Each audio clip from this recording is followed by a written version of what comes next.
Olá, amiga! Olá, amigo do Find Talk, do Ultra Talks, tudo bem com vocês? Eu sinceramente espero que sim. Edu Pires aqui para começar mais um Find Talk nessa sexta-feira maravilhosa.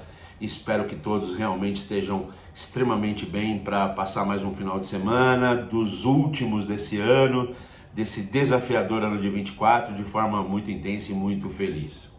Como havia prometido, hoje iniciamos uma série que originalmente era para ser de 4 episódios, mas talvez tenhamos que alongá-la para 6 episódios devido à quantidade de informações do tema e ao nível de profundidade que a gente quer descer, ajudando a promover uma discussão mais ampla de um tema extremamente nervoso, extremamente sensível, que está sendo avaliado e discutido no Brasil de forma, às vezes, muito irresponsável. Então a gente quer ajudar a promover uma discussão um pouco mais profunda e mais séria sobre o tema. Que tema que é? Bets. O Find Talk fará uma série, provavelmente de 6 episódios, não menor que 4 episódios, sobre o tema Bets. Tentaremos trazer algumas pessoas influentes do lado da aprovação e da regulamentação do tema. Tentaremos trazer as pessoas que são contrárias ao tema, para que possamos ouvir os dois lados da história, todos os lados da história, de forma bastante democrática. Nesse primeiro episódio, eu vou falar um pouco da história do jogo de azar no Brasil, de como as coisas foram evoluindo até chegar na aparente confusão que temos hoje. Então esse primeiro episódio é um episódio que trata da história. Remonta ao século XVI, sim, aos anos 1500, quando fomos descobertos, remonta a história do jogo no Brasil. Principalmente com os próprios navegantes europeus que introduziam, principalmente nas cidades portuárias, o jogo de baralho e o jogo de dados. Muito comum essa condição de apostas em baralho e dados entre os navegantes. Os caras tinham uma vida absurdamente difícil, perigosa, e uma das formas que eles tinham de desestressar, ao menos enquanto estavam aportados, era o jogo. Eles apostavam entre si, usando o baralho, usando fundamentalmente os dados, e quando chegaram ao Brasil com essa mania, ou com esse hobby das apostas, isso foi contaminando as pessoas que estavam ali ao redor do porto, e essa prática foi crescendo no Brasil. Até o século XVIII, portanto do século XVI, tem esses registros históricos, lá no século XVI, lá no nosso início. Mas até o século XVIII, os registros históricos são muito precários em todos os assuntos, em especial nesse assunto. Então não se tem notícias de negócios organizados, não se tem uma análise embasada em fatos históricos de que se tenham sido criados negócios embasados, organizados, de alguma forma no Brasil. No final do século XVIII surgem e perseveram as primeiras casas de apostas no Brasil, principalmente ligadas à corrida de cavalos e profundamente ligadas às classes mais abastadas que possuíam cavalos e que gostavam de apostar nos seus animais.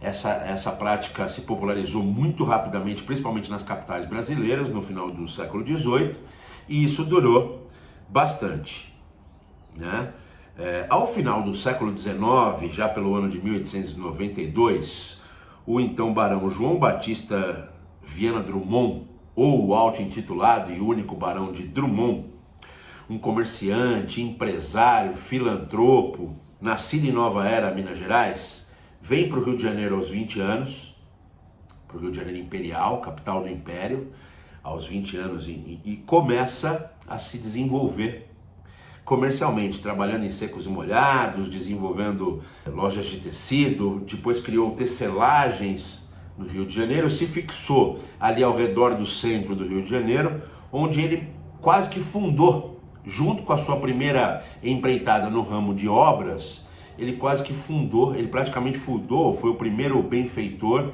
do hoje bairro de Vila Isabel, que ele deu esse nome em homenagem à princesa Isabel, que assinou a Lei Áurea. O Barão de Drummond era um notório progressista, muito amigo do imperador Dom Pedro II, ele foi administrador da Via Férrea Dom Pedro II, ele foi o cara que teve participação ativa no desenvolvimento das linhas de bonde que ampliaram o então centro do Rio de Janeiro, fundou e foi o primeiro benfeitor do bairro de Vila Isabel. Ele tinha se encantado com uma viagem que ele fez a Paris, ele tinha se encantado com a arquitetura parisiense, então ele contratou os escritórios mais proeminentes de arquitetura e engenharia da época para criar em Vila Isabel um bairro com aquelas características. Dentre outras coisas, o Barão de Drummond fundou o Jardim Zoológico, em parceria com Dom Pedro I, que era um notório incentivador das artes, das iniciativas de cultura. Ele fundou o Jardim Zoológico do Rio de Janeiro, que tinha sua manutenção garantida pela própria fortuna do Barão de Drummond e, na outra metade, por uma lei promulgada pelo Império que fornecia um dinheiro. Isso em 1888 ele cria o Jardim Zoológico.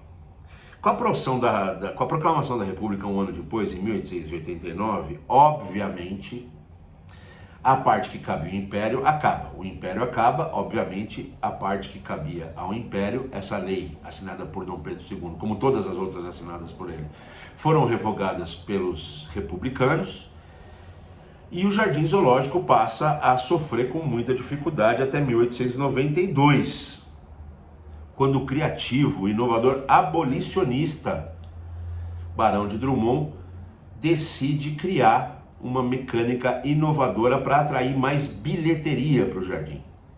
Ele distribuía, para todas as pessoas que compravam ingresso, ele distribuía uma carta para cada ingresso, com a figura de cada um dos 25 bichos, dos 25 animais constantes no zoológico. E ao final do dia, ele selecionava, ele sorteava a carta vencedora, e todos que possuíam aquela carta vencedora recebiam uma parcela da arrecadação do zoológico. E era um bom dinheiro, demonstrando claramente a natureza da cultura do brasileiro pró-jogos de azar. Essa brincadeira, ou essa mecânica de atratividade, ganha popularidade rapidamente, sai do controle do Barão de Drummond ou da esfera do zoológico do Rio de Janeiro, ganha as ruas, né? Ganha outras regras, tem aliado à figura dos bichos uma sequência numérica, né? E ganha força, rapidamente se espalha pelo Rio de Janeiro inteiro, fora do controle do Barão de Drummond, que tinha isso como uma estratégia de captação de clientes no zoológico, descompatibiliza totalmente, cria-se os primeiros banqueiros poderosos do bicho, se espalha pelo Rio de Janeiro e rapidamente por todas as capitais do Brasil, de forma muito intensa. Obviamente, lá atrás, isso impulsionou o zoológico, né? Mas a partir daí, a partir do momento que ele ganha as ruas, ele se impulsiona, e já em 1895, portanto 3 anos depois, a jogatina já tão popularizada, já criando problemas nas famílias e uma série de reclamações, começam as primeiras ações moralistas contra o jogo, inclusive contando com figuras-chave na cultura brasileira como Machado de Assis e Olavo Bilac. Essa grita vai aumentando até 1917, quando o próprio governo, avaliando o poder paralelo crescente e absurdo que os banqueiros do bicho ganhavam, cria a primeira loteria federal do Brasil, né? De cunho arrecadatório, né? Que também se populariza muito rapidamente, também cresce muito rapidamente, demonstrando a popularidade que isso tinha no nosso comportamento inato, né? No comportamento inato do brasileiro, e ela se solidifica.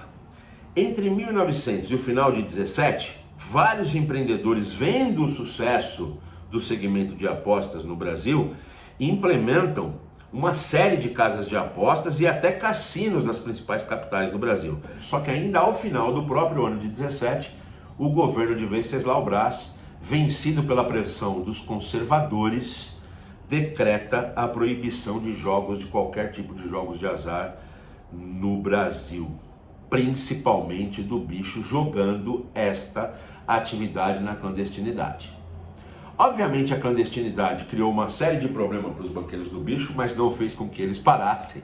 O amor do brasileiro pelo jogo também. Então, de um lado você tinha os contraventores mantendo a operação funcionando e do outro a população, na sua grande maioria, apaixonada pela fezinha, continuando a levar dinheiro a esses caras, fazendo com que o jogo só ganhasse força até hoje, né? E não trouxesse os benefícios institucionais para o país, a criação de empregos formais para o país, apenas aumentando o poderio de alguns. Tá? Em 1994, portanto 17 anos depois, com uma necessidade brutal de arrecadação em seu primeiro governo, Getúlio Vargas legaliza novamente a prática de apostas, de qualquer tipo de apostas no país, e dá início ao que chamamos de Era de Ouro dos cassinos no Brasil. Diversos cassinos foram criados no Brasil, atrelados a hotéis, nos moldes do que acontecia na Europa e nos Estados Unidos. Diversos cassinos foram criados, em especial o Cassino da Urca, famosíssimo. E os mais de 20 cassinos criados na prosaica cidade de Poços de Caldas, no sul de Minas Gerais, o Cassino de Monte Serra, em Santos, o Cassino São Paulo, aqui no centro da cidade de São Paulo, enfim, que impulsionaram sobremaneira a economia, criando milhares de empregos à época, aumentando de forma muito consistente a arrecadação tributária no Brasil. Foram criados efetivamente milhares de empregos, foram criadas e foram regulamentadas novas profissões, aquelas profundamente ligadas ao turismo, né? O Brasil foi inserido no turismo internacional, figuras proeminentes do mundo à época, como Einstein, Sinatra, Orson Welles, Walt Disney, descobriram o Brasil e vinham ao Brasil pela sua atividade, pela atividade dos grandes cassinos, mas fundamentalmente para presenciar os muito bem produzidos, ricamente produzidos shows de estrelas como Carmen Miranda, Emilinha Borba, Grande Otelo, dentre outros. Shows esses amparados na cultura brasileira e que começaram inclusive a internacionalizar esses artistas, tornando-os famosos para além das fronteiras do Brasil. Isso durou até 1946, quando em 30 de 4 de 46, o então presidente Eurico Gaspar Dutra assina o Decreto-Lei 9.215, proibindo novamente a prática e exploração de jogos de azar no país. Movido pela religiosidade fundamentalista da então primeira-dama e pela ascensão do poder da UDN, criada em 1945, um partido de identidade extremamente conservadora, sofrido pela pressão desse partido que vinha crescendo muito rapidamente no país. Ele assina em 1946 o Decreto 9.215, que proíbe novamente, de fora a fora, todas as práticas de jogos de azar no Brasil. Da noite para o dia, milhares de empregos desaparecem, a arrecadação brasileira despenca, tornando os anos de 46 a 48 do próprio presidente Eurico Gaspar Dutra muito difíceis, e dando espaço para um comportamento conservador da UDN, que foi base, foi esteio para os anos de chumbo que veríamos um pouco à frente, 15 anos à frente, lá em 1964. A partir do governo Jânio Quadros, na década de 60, o monopólio dos jogos vai exclusivamente para o governo através da Caixa Econômica Federal, que passa a deter o monopólio de jogos de azar, cria as loterias ou atualiza as loterias federais, e a partir daí somente eles podem explorar jogos de azar no Brasil até a década de 90. Apesar de duas iniciativas, uma na década de 60 e algumas na década de 90, tentarem a ampliação da prática de jogos de azar no Brasil, através da tentativa de alguns projetos de lei, somente no ano de 93, na Lei Zico 8672 de 93, e reafirmada 5 anos depois na Lei Pelé, é que são aprovadas de novo a exploração das casas de bingo e caça-níqueis no Brasil. Elas tiveram uma regulamentação, elas tiveram a destinação de 7% de seu faturamento para o Comitê Olímpico e para o Comitê Paralímpico Brasileiro. Momento esse em que essas entidades evoluíram demais e que começa a aumentar o resultado dos ditos esportes amadores no Brasil, com resultados bastante expressivos no mundo, porque começa a haver um veio de financiamento dos comitês olímpico e paralímpico, mostrando que se bem administrado dá para fazer coisas boas. Infelizmente, o presidente Lula, em 2004, é impelido fortemente pelo escândalo dos bingos a assinar a MP 168,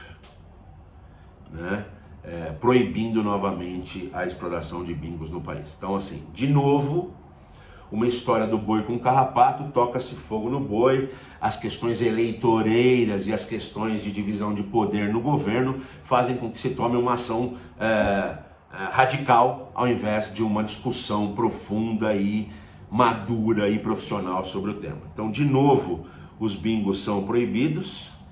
Porém, em 2009, 5 anos depois, a Comissão de Constituição e Justiça da Câmara dos Deputados aprova a PL 2944, projeto de lei 2944, que vinha tramitando desde 2004, em paralelo à proibição do presidente Lula via medida provisória. Em 2009, eles desengavetam o projeto de lei 2944 e aprovam, autorizando novamente a exploração de bingos e caça-níqueis no Brasil. Só que, no entanto, isso dura só 15 meses. Em dezembro de 2010, na tramitação desse PL, ele perde em votação aberta, sendo 212 votos contra, 144 a favor e 5 abstenções. A partir daí, a partir de dezembro de 2010, os bingos e caça-níqueis são proibidos até hoje no país. Percebam, vou dar uma paradinha antes de chegar nos dias atuais, percebam como, pro brasileiro comum, a questão do jogo de azar é um entretenimento, ou, se eu for um pouco mais purista na análise, é uma tentativa de ganho, porque existe uma dificuldade de entender a questão de probabilidades, mas essa tentativa de ganho cria ali um fenômeno de entretenimento enquanto o cara está fazendo a fezinha. A própria existência contra tudo e contra todos do jogo do bicho até hoje comprova essa tese de que o brasileiro é afeito aos jogos de azar. Então, antes de chegar nos dias de hoje, eu quero discutir que os jogos de azar começam no Brasil de alguma forma lá no século XVI, ano em que fomos descobertos, Tem uma evolução no século XVIII. No século XIX ganham áreas de profissionalismo. No início do século XX tem um barra-desbarra, No início do governo Jânio Quadros, do governo Getúlio Vargas, do primeiro governo, se tem a era de ouro dos cassinos, com aumento de arrecadação, pela primeira vez com designação de parte da arrecadação para questões sociais, com a criação de milhares de empregos, uma era de ouro que perdurou até 46 no Brasil. E aí vem uma proibição. Proibição essa que não teve respaldo técnico. Não tinha um absurdo de pessoas endividadas, tinha regulamentação, as coisas aconteciam, explorava-se não só o jogo de azar, mas naquele ecossistema explorava-se as artes, Foram-se criadas grandes estrelas brasileiras que tiveram impacto internacional. A cultura brasileira ganhou força, O samba ganhou força. O nosso requebrado, através de Carmen Miranda, de Milinha Borba e as suas dançarinas, ganha força no mundo inteiro, mas é proibido por uma visão fundamentalista religiosa e pelo crescimento no Congresso, na política brasileira, de um partido conservador, violento. E aí se proíbe novamente, deixando os corajosos contraventores, principalmente do jogo do bicho, à parte, à margem da estrutura, não gerando riquezas institucionais, mas gerando muita riqueza para cada um deles, violência, depois proximidade com outros crimes, já que a contravenção durante tantos anos foi impune, por que não me aproximar do tráfico de drogas, do tráfico de armas e de outros crimes, já que a impunidade imperou, e não trazendo nenhum benefício estrutural ao país. Isso nos traz aos dias de hoje. Ficamos com o monopólio da Caixa Econômica por muitos anos e os contraventores do outro lado. E algumas exceções travestidas de previdência privada, como a telecena do Silvio Santos, algumas exceções muito bem fundamentadas pelos advogados de alguns eleitos, permitiram a existência das loterias na Caixa Econômica, totalmente oficiais, do jogo do bicho e suas variantes na clandestinidade, e de uns poucos eleitos aqui com sorteios atrelados a capitalizações. Aí, muitas tentativas de projeto de lei de alguns progressistas ou de deputados com interesses no negócio dos jogos de azar foram tentados sem sucesso no nosso Congresso, até o mais bem sucedido, que foi o PL 13756, aprovado por Michel Temer em dezembro de 2018, que autorizava o funcionamento de casas de apostas no Brasil de forma bem genérica, e estipulando 4 anos de prazo para a criação de regulamentação. Estava dada a zona cinzenta que os mais corajosos precisavam. Uma aprovação do governo para a exploração dos jogos, sem a sua efetiva regulamentação, dando um prazo de 4 anos para a regulamentação. Note-se, nesses 4 anos, portanto, de 2018 a 2022, nada aconteceu de regulamentação, dando o que culminou com o ingresso de centenas de bets internacionais, nacionais, enfim, a farra total que aconteceu até agora. Até que em 2023, entendendo a necessidade de regulamentar essa questão ou de proibir novamente, o Congresso propõe a Lei 14.790 de 23, que começava a criar uma regulamentação para o negócio. Então criava o tributo das empresas e aos jogadores e aos apostadores, definia as regras básicas para a exploração do serviço, determina as alíquotas e a partilha dessa arrecadação para os diversos serviços do governo.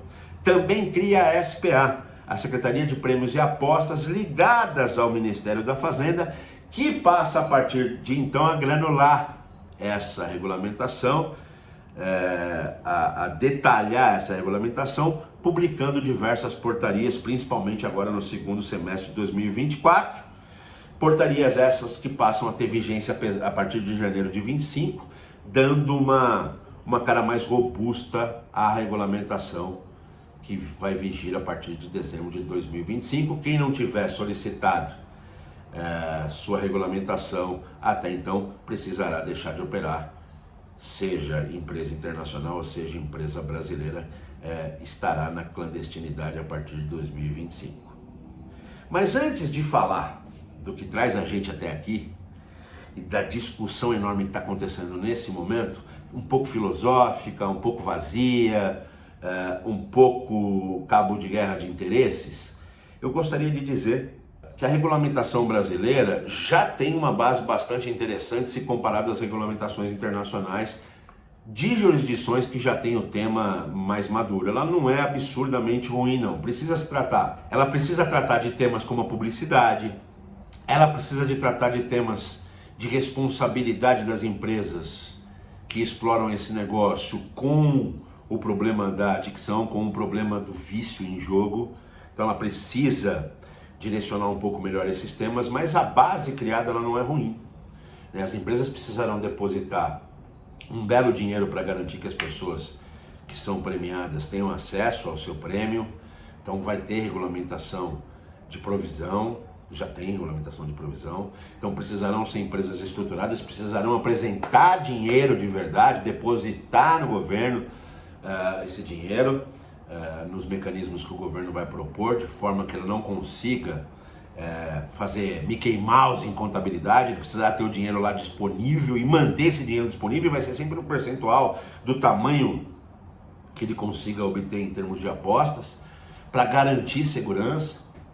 Mas precisa garantir, regulamentar um pouco a publicidade, né? Essa publicidade desvairada precisa ser regulamentada, enfim. E precisa se garantir que as apostas serão as apostas esportivas e não as derivadas, né? Os famosos jogos do tigrinho, que você não tem condição de garantir seriedade, de garantir que não haja corrupção na estrutura, né? Então, antes de entrar um pouco mais nesse detalhamento, eu quero dizer que os dias atuais não começam em 2023 com uma enxurrada de bets. Eles começam, na verdade, lá em 2006, quando a então maior empresa de jogos de azar do mundo não era nenhuma das bets, era o Poker Stars, do grupo Stars, que dentre outras plataformas detinha a Tilt, 457, enfim. Mas a grande plataforma era a Poker Stars, estava em diversos países do mundo, sediada em Isle of Man, na ilha de Man, no mar inglês, o mais antigo parlamento em atividade ininterrupta do mundo. Lá ele possuía autorização para explorar jogos de azar, em especial o poker, através da web, através da internet. Então a PokerStars, que já estava em 40 e tantos países do mundo, em 2006 aporta no Brasil, inicialmente com o jogo fictício, com dinheiro fictício, só brincadeirinho. Você se cadastrava ali, adquiria gratuitamente uma série de fichas fictícias e brincava e aprendia poker, né? Por volta de 2009 e 2011, em 2009 muitos brasileiros começam a aparecer nos torneios mundiais patrocinados pela PokerStars, televisionados para o mundo inteiro. O poker deixa de ser jogo de azar e é alçado para a categoria de esporte mental e começa a ganhar fama, sai do ostracismo, sai da zona cinzenta e torna-se um negócio hypado, né? Entre 2008 e 2011 surgem brasileiros fazendo muito sucesso. Primeiro o André Acari, que em 2011 se consagra campeão mundial, se eu não me engano, ganhando um prêmio total só na final de 14,5 milhões de dólares. Então começa a mostrar para o brasileiro que esse negócio de poker pode gerar bastante dinheiro, mexendo com o bichinho do apostador que tem no brasileiro, como a gente demonstrou na história contada até aqui, mas também mostrando uma possibilidade de ganho de dinheiro. Logo depois do André, vem o Rafael Moraes, que também se torna multicampeão, e alguns outros caras depois, principalmente de Curitiba e do sul do Brasil, que começam a fazer um sucesso tremendo. Esses caras são convertidos em embaixadores, e por volta de 2010, 2011, a PokerStars entra no Brasil, ou tenta entrar no Brasil, com a Operação Avera, né, com o brasileiro podendo apostar. A operação não decola do jeito que eles imaginavam, ela sofre um revés enorme. A diferença entre a quantidade de brasileiros que eles originaram na operação fictícia para a Operação Avera era enorme, não conseguia tracionar a operação, o que fez os executivos da PokerStars discutir o que acontece no Brasil, né? Porque o que eles tinham vivenciado nos demais países em que exploravam era que havia uma correlação muito estreita entre a operação de brincadeira e a operação real, né? Os países que tinham a maior curva na operação fictícia apresentavam a mesma curva de originação na operação real, menos no Brasil.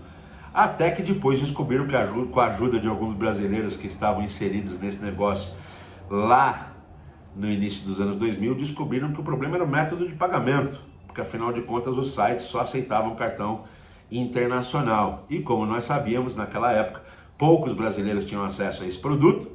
A maioria dos produtos era Valid Only in Brasil, essa jabuticaba brasileira. A distribuição de limites no Brasil ainda é muito limitada, naquela época era muito mais. Então, dos 150 milhões de brasileiros da população economicamente ativa, só 6, 7 milhões tinham cartão de crédito internacional.